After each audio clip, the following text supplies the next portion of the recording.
ಇವತ್ತು ಅದೇ ರೀತಿಯಲ್ಲಿ ನಮ್ಮ ತಾವರೆಕೆರೆ ಗ್ರಾಮದಲ್ಲಿ ಇರ್ತಕ್ಕಂಥ ಹಿರಿಯ ಪ್ರಾಥಮಿಕ ಶಾಲೆ ಮತ್ತೆ ಪ್ರೌಢಶಾಲೆನ ಎಲ್ಲವನ್ನೂ ಕೂಡ ಸೇರಿಸಿ ಒಂದೇ ಆವರಣದಲ್ಲಿ ಮಾಡಬೇಕು ಅಂತೇಳಿ ನಾವು ವೋಲ್ವೋ ಅವರಲ್ಲಿ ಮನವಿ ಮಾಡಿಕೊಂಡು ಒಂದು ಮಾದರಿ ಶಾಲೆ ಮಾಡ್ಕೊಡಿ ಅಂತ ಕೇಳಿದಂತ ಸಂದರ್ಭದಲ್ಲಿ ಸುಮಾರು ಒಂದು 400 ಮಕ್ಕಳು ವಿದ್ಯಾಭ್ಯಾಸ ಮಾಡಂತ ಓದಂತ ಒಂದು ಶಾಲೆ ಕಟ್ಟಡನ ನಾವು ಕಟ್ಕೊಡ್ತೀವಿ ಅಂತೇಳಿ ಸುಮಾರು 2.25 ಕೋಟಿ ರೂಪಾಯಿಗಳ ವೆಚ್ಚದಲ್ಲಿ ಇವತ್ತು ನೂತನವಾದಂತ ಶಾಲಾ ಕೊಠಡಿಗಳ ಒಂದು ನಿರ್ಮಾಣ ಕಾಮಗಾರಿ ಪ್ರಾರಂಭ ಆಗಿದೆ.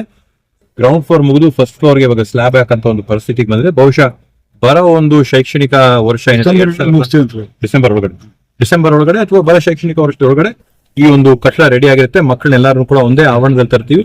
ನಂದಗುಡಿಯಲ್ಲಿ ಯಾವ ತರ KPS ಮಾದರಿಯಲ್ಲಿ ನಾವು ಮಾಡಿದೀವಿ, ಇಲ್ಲಿ ತಾವರೆಕೆರೆಯಲ್ಲಿ ಕೂಡ KPS ಮಾದರಿಯಲ್ಲಿ ಮಾಡಿ ಬರೀ ಕೊಠಡಿಗಳು ಮತ್ತೆ ಕಟ್ಟಡಗಳಲ್ಲ, ಅದಕ್ಕೆ ಬೇಕಾದಂತ ಶಿಕ್ಷಕರು, ಅಲ್ಲಿ ಬೇಕಾದಂತ ವಿದ್ಯಾಭ್ಯಾಸ, ಶಿಕ್ಷಣಕ್ಕೆ ಬೇಕಾದಂತ ಎಲ್ಲ ಪೂರೈಕೆ ಮಾಡ್ಕೊಳ್ಳೋಕೆ ವ್ಯವಸ್ಥೆಗಳನ್ನು ಕೂಡ ವೋಲ್ವೋ ಸಂಸ್ಥೆಯವರು ಮಾಡ್ಕೊಟ್ಟಿದ್ದಾರೆ ಅಂತ ಹೇಳಿದ್ರೆ, ಟೀಚರ್ಸ್ ಆಗಿರ್ಬೋದು, ಟ್ರೈನಿಂಗ್ ಆಗಿರ್ಬೋದು, ಎಲ್ಲವನ್ನು ಕೂಡ. ಅದರಿಂದ ಅಲ್ಲಿ ಸುಮಾರು ಒಂದು 2.25 ಕೋಟಿ ರೂಪಾಯಿಗಳ ವೆಚ್ಚ, ಇಲ್ಲಿ ಸುಮಾರು ಒಂದು 50 ಲಕ್ಷ ರೂಪಾಯಿ ವೆಚ್ಚ, ಸುಮಾರು ಕಳೆದ ಒಂದು ವರ್ಷದೊಳಗಡೆ 3 ಕೋಟಿ ರೂಪಾಯಿಗೂ ಹೆಚ್ಚು ಕಾಮಗಾರಿಗಳನ್ನ ಇವತ್ತು ನಮ್ಗೆ ತಾವರೆಕೆರೆ ಗ್ರಾಮ ಪಂಚಾಯತಿಗೆ ವೋಲ್ವೋ ಸಂಸ್ಥೆ ಕಡೆಯಿಂದ ಆಗಿರ್ತಕ್ಕಂಥದ್ದು.